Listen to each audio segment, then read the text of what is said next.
السلام علیکم ګرانو دوستانو. نن به زه تاسو ته وایم چې د پاکستان راستنی چې کوم دی نوین الحق چې د افغانستان لوبډلې نه ډراپ شوی ده د باندې ډېر سخت ریشخندونه شروع کړي. کله ورته پلاستیکي بومرا نوم ورکړي، کله د ده ریکارډ راواخلي. دغه بنګلادیش لیکن بیخي ښه نه ده ځلېدلی. دغه خپل سوشل میډیا کې ډېر زیات شیر کیږي. دغه به در سره واضح کوم. او بل به زه تاسو ته دغه د افغانستان او د بنګلادیش چې کوم سیریز سرسره کیدونکی ده د دغه وختونه هم د بنګلادیش له طرف نه اعلان شوي دي.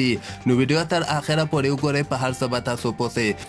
زه به تاسو ته وایم چې نوین الحق د افغانستان شل ورځې لوبډلې نوم ډراپ شوی ده. د پاکستان رسنۍ بیا دته د پلاستیکي بومرا نوم هم ورکړی ده او ډېر زیات نشر کیږي. تاسو خپله به هم کتلی د پاکستان دغه فیسبوک کې په ټویټر کې ډېر زیات ریشخندونه هم په ده باندې وهل کیږي.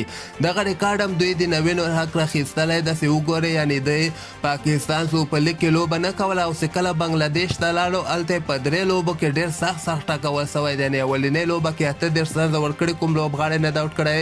دویمه لوبه کې 48 رنزه ورکړي، کوم یو لوبغاړی آوټ کړی. او دریمه لوبه کې هم 48 رنزه ورکړي، یو لوبغاړی آوټ کړی. یعنې پاکستان سوپر لیګ نه د بنګلادیش لیګ غوره که او دی هلته اوبو لپاره ساتلی و. او بل دوی دا خبر هم کوي چې د افغانستان ټیم لپاره دی نه لوبېږي بلکې لیګونو لپاره د افغانستان ملي ټیم غوندې یعنې ملي ټیم یې لیګونو لپاره پرېښودلی ده.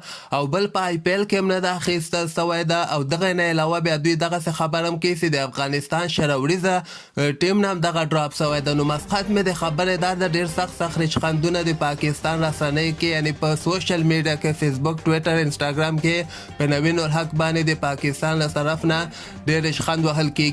او دغه بل خبر به زه تاسو ته وایم چې بنګلادیش هم نن دغه افغانستان سره چې درې 50 اورېزې لوبې اولنۍ 50 اورېزو لوبه د 20 فبروري باندې ده، دویمه 25 او درېیمه 28 فبروري باندې ده. بیا دغه شل اورېزې لوبې درېیم او 15 مارچ باندې ترسره کیږي. دغه وختونه تاسو وګورئ. بنګلادیش په وخت باندې سهار ټایم کې 11 بجې دغه 50 اورېزې لوبې ترسره کیږي چې د پاکستان په وخت باندې 10 بجې راځي او د افغانستان په وخت باندې 9:30 بجې سهار ټایم کې شروع کیږي.